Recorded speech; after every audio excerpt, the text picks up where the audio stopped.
Mon prénom est Julien, et s'il me restait le moindre doute sur la place que j'occupais dans ma famille, il s'est évaporé le jour où j'ai découvert le testament. Ce n'était même pas une grande discussion dramatique où mes parents m'auraient annoncé la nouvelle. Non. Je l'ai appris par accident, par pure malchance. C'était il y a quelques mois, chez eux. La même maison que j'aidais à payer depuis 5 ans. Le crédit, les courses de temps en temps, les petites réparations. C'était moi qui tenais tout à flot pendant que mon frère, Eric, ne faisait strictement rien. Et quand je dis rien, c'est rien. Pas de boulot, pas de responsabilité. Il attendait que la vie lui serve tout sur un plateau. Et apparemment, mes parents étaient ravis de le faire.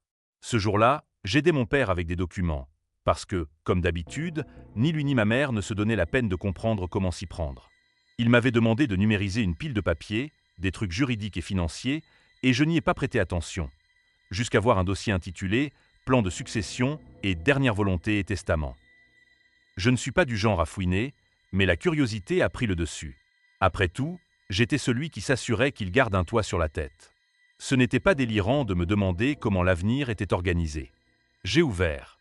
Et là, j'ai lu la phrase qui m'a coupé les jambes. Tout, et je dis bien tout, revenait à Eric. La maison, l'épargne, les actifs. Pas une seule mention de moi, à part une ligne générique sur l'amour égal pour leurs 2 fils. Égal, vraiment? Alors pourquoi leur enfant, chéri, héritait de tout, pendant que celui qui les aidait à garder la tête hors de l'eau n'avait même pas une note de bas de page? Je me suis senti idiot. Je me pliais en 4 pour eux, je payais leurs factures à l'heure, je veillais à ce qu'il ne manque jamais rien, pendant qu'ils planifiaient un futur où je n'avais absolument rien. Et Eric n'était pas juste paresseux. Il était convaincu que tout lui était dû. Il ne levait pas le petit doigt, n'a jamais donné un centime, mais avait réussi à les convaincre qu'il méritait tout. Le Benjamin, le bébé de la famille, le roi de la manipulation. Peu importe la raison, ils avaient fait leur choix. Je fixais la feuille, la main qui tremblait entre colère et trahison. Depuis quand avaient-ils prévu ça? Ont-ils toujours pensé que je devais être leur filet de sécurité financière, sans rien en retour? Ont-ils seulement apprécié ce que je faisais? Je ne sais pas combien de temps je suis resté immobile, mais mon père a fini par remarquer que je ne scannais plus rien. « Julien, qu'est-ce qui prend autant de temps ?» a-t-il demandé en revenant dans la pièce. Je n'ai même pas pris la peine de cacher le document. Je l'ai levé et je l'ai regardé droit dans les yeux. Donc c'est comme ça. Tout pour Eric. Après tout ce que j'ai fait. Le visage de mon père a blêmi une seconde, puis il a soupiré, comme si j'étais un gamin capricieux. « Julien, ce n'est pas ce que tu crois. » J'ai lâché. « Ah oui? Parce que ça me paraît très clair. Je paie votre crédit, j'aide pour les courses, je répare la maison, pendant qu'Eric ne fait rien. Et vous avez décidé que lui seul compte. » Il s'est tortillé, mal à l'aise, et s'est contenté d'un de ses compliqués. Pas d'excuses, pas d'explications, juste 2 mots creux, et l'air de s'attendre à ce que je laisse tomber et que je retourne jouer la carte bancaire de service. J'aurais dû partir sur le champ, mais je voulais entendre ma mère. Quand elle est arrivée et qu'elle a vu le testament dans mes mains, elle a au moins eu l'air coupable. Mais ce qu'elle a dit m'a fait bouillir. « Julien, tu n'as pas besoin d'héritage. Tu as un bon boulot, tu es indépendant. Eric, lui, a du mal. On veut juste s'assurer qu'il sera pris en charge. » Là, quelque chose s'est brisé en moi. Ils savaient très bien ce qu'ils faisaient, et dans leur esprit, c'était parfaitement justifié. Des années à encourager la fainéantise d'Eric, et maintenant la récompense. Tout lui donner, pendant que moi, je passais à la trappe. J'ai respiré, posé calmement le document sur la table. Très bien. Au moins les choses sont claires. Je suis sorti, ignorant leurs appels, et j'ai claqué la porte. Ils avaient fait leur choix. À moi de faire le mien. Je ne suis pas retourné chez eux. Pas d'appel, pas de nouvelles. Pour la première fois depuis des années, je les ai laissés gérer leurs problèmes. S'il fallait réparer quelque chose, qu'ils se débrouillent. S'il fallait faire les courses, qu'ils trouvent un moyen. Et surtout, si la mensualité du crédit arrivait, ce n'était plus mon affaire. Le silence a duré 2 semaines. Au début, ils ont dû croire que je boudais, que je finirais par revenir m'excuser d'avoir osé poser des questions. Mais les jours passaient. Et surtout, l'argent ne tombait plus. Le ton a changé. Un après-midi, je reçois un SMS de mon père, « Les impôts fonciers sont dus. » C'est tout. Pas de « comment tu vas », pas de « désolé pour l'autre jour », pas de « merci pour tout ce que tu as fait ». Juste une demande sèche, comme si j'étais encore leur distributeur. Je les regardais, presque amusé par tant de prévisibilité. Ils pensaient vraiment pouvoir revenir comme si de rien n'était. J'ai répondu, « Je suis sûr qu'Eric s'en occupera, puisque la maison est à lui. » 5 minutes plus tard, ma mère appelle. Je laisse sonner. Nouveau message. Julien, s'il te plaît, ne fais pas ça, il faut qu'on parle. Ah, maintenant ils veulent parler. Maintenant que les factures s'empilent. 1 heure plus tard, j'écris « Il n'y a rien à dire. Vous avez fait votre choix, à vous d'en assumer les conséquences. » J'étais clair. Mais Eric a ajouté sa couche le soir même. « Tu fais ton drama. Ce n'est pas si grave. Aide-les comme d'habitude. » J'ai failli rire. « Pas si grave? Tu es le favori, non ?» Il a répondu « Tu es sérieux? C'est juste de l'argent. » Ah oui, juste de l'argent, maintenant que c'est pour lui. Je lui ai renvoyé « Alors utilise cet argent pour payer le crédit. » Silence. Ma mère a relancé en mode culpabilisation. « Julien, nous sommes tes parents. La famille s'entraide.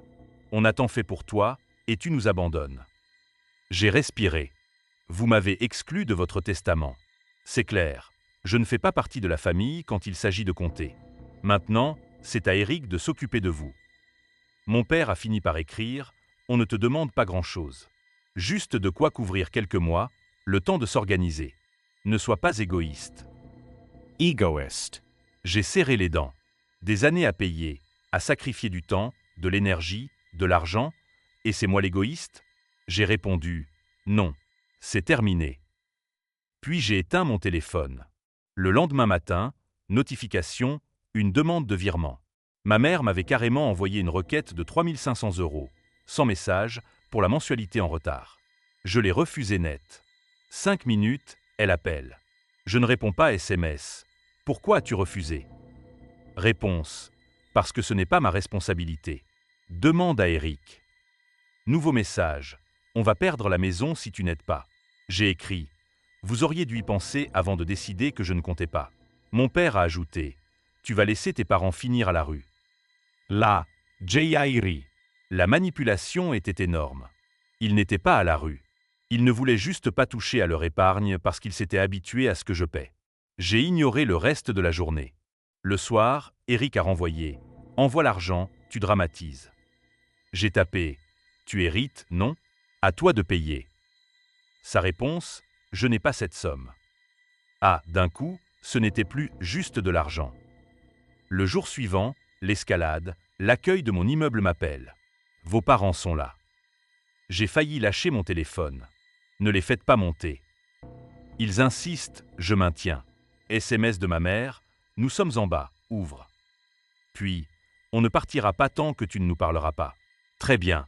J'allais leur donner une leçon. J'ouvre. Ils sont là, et bien sûr, Eric aussi. Ma mère bras croisés, l'air outré. Mon père, raide, mi-frustré, mi-exigeant.